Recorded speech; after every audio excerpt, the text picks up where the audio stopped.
Yo, what's up, guys? It's your boy Gaijin here, bringing y'all back another video, and we are covering Boruto episode 180 review. And the beginning of the episode, I really wasn't liking it until we got into a little bit of Mugino's story, and that's where I started liking it. Got a little bit of backstory on the boy Mugino, and yeah, you know what? Let's just go ahead and get to it. Hit the like button, hit the subscribe button. And yeah, so Himawari starts the episode off. Himawari, the best character in all Boruto right now.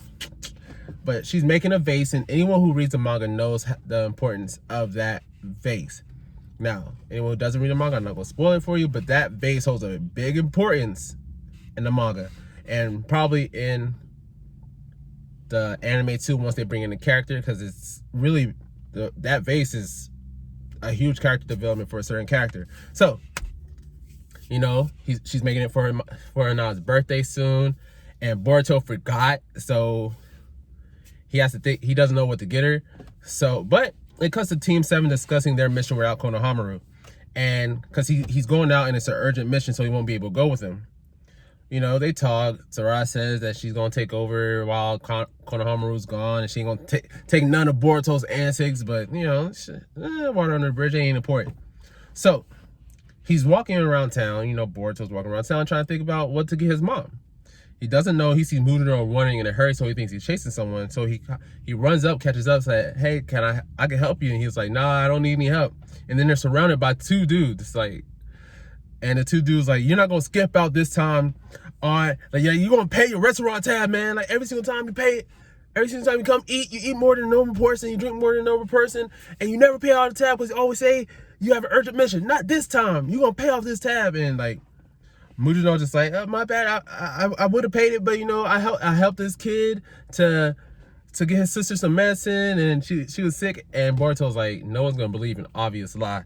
So they asked if Boruto was a friend of his. He said, yeah. So he said, well, maybe you could pay his tab off. And he did, because Mujino was broke. And he was just like, dang. And the people walked off thank you for your patronage. And then, Mujino was hungry because he thanked Boruto. And then all of a sudden, he's like, can you do one more thing for me? His stomach kind of growls, and Boruto's like, bruh. So he ends up going broke buying Mujino food. And some of that money was supposed to go to his mom's birthday gift, but now he has none. So ends up buying him food, and at the restaurant, Mujino asks him for a favor. He's gonna ask him at his house, so he invites him over. So when they get there, they talk about how Mujino tells him how he looked up to the third Hokage, how people who lost their parents to war and stuff like that, the third Hokage, Hiruzen, would kind of take him under their wing, save them, treat them like he was their parent. So when that happened, basically he told a little bit about his backstory, how he lost his parents and stuff like that. Boruto asked him for more. So, and it shows the third Hokage, R.I.P. And Mujino sitting there, he has a knife, and it comes back to them, and he says he tried to kill the third Hokage. So then he tells Boruto that people who used to kidnap kids to use them as tools to assassinate people, to assassinate big figures of other villages to turn the conflict in their favor. So his particular situation, his people that want him to assassinate the third Hokage, told him to do it at a refugee camp where his security would be lax. So he was there. He talked to the third Hokage, but it wasn't a good time. There was too many people around. So he waited till the Hokage was in his cabin. He went up there, but he got caught by two of the Hokage's guards. And the Hokage said, I talked to you earlier, right? And he invited him over for flowers to give, because Mujino picked him flowers. He wanted to give him the flowers. So Mujino opens, they begin talking, and Mujino opened up the window, and the third Hokage asked him why, and he was like, I just want some air. And third Hokage was like, okay, it was a little bit humid in here. All right, you can open up the window. So third Hokage turns around to the bookcase to kind of find books on flowers. And that's when Mujino took his chance and took his blade out of the flowers and tried to stab him, but third Hokage grabbed it. And he was like, I figured that you was assassin by the way you moved. And he was like, what? And he tells him that he knows someone is watching him. And then he notices there's a curse mark on his neck, on Mugino's neck. And he comes to a conclusion. He was like, he tells Mugino, if you don't kill me, they'll kill you, right? They will, right? And that's when the third lets the blade stab him. And the people who were watching him in the trees totally dropped the guard and come down to, I guess, check out, make sure he was dead. But that's when they came face to face with the shadow clone of the third. And easy work, you know, his reason was a goddess shinobi at his time. Like, he was the strongest Hokage. He ain't gonna go down like that. I don't know what these boys were thinking, but he takes him out quick and in a hurry. And cuts back to Mugino figuring out he thought he killed the third, but the third Hokage like opened up his eyes and says, it's fine. You're okay now. You're the only ones left. And basically, he hugs him and he apologizes for the world he lives in and how basically the world now is treating children as disposable tools. And it's their fault, the adults' fault, that the world has become that way. And he asks for his forgiveness. And Mugino just starts crying. You know, he starts bawling. I was like, oh, man, I feel that, man. It's okay. Someone saved you, man. It's okay. So then the third Hokage gives Mugino a signed letter telling him if he takes it to the village and leaves Konoha, that he will be welcomed with open arms. So he goes and he tells him that, hey, you know, come whenever you want to, you know, and I would really be happy if you became friends with my grandson because he's around your age, Konohamaru. And I was like, damn, I know what's happening because I read the manga. So sorry, that's a little spoiler for y'all. If y'all could kind of predict that, I'm sorry. But so Mugino goes on to tell Boruto that by the time he made up his mind to come, the third Hokage had already passed.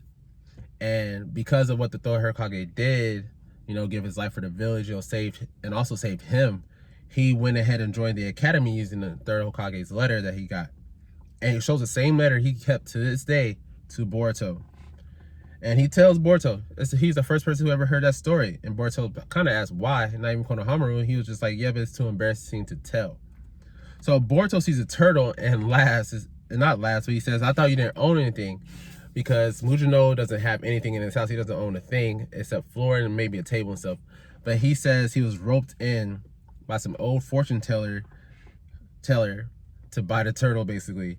And it cuts to the fortune teller basically telling him that a shadow of death follows a close friend and you're the only one who get casted away. So basically, you know, already predicting Mugino's death, basically, that he will have to die in order to save a close friend of his because he's the only one that could do it. Kind of made me sad because, like,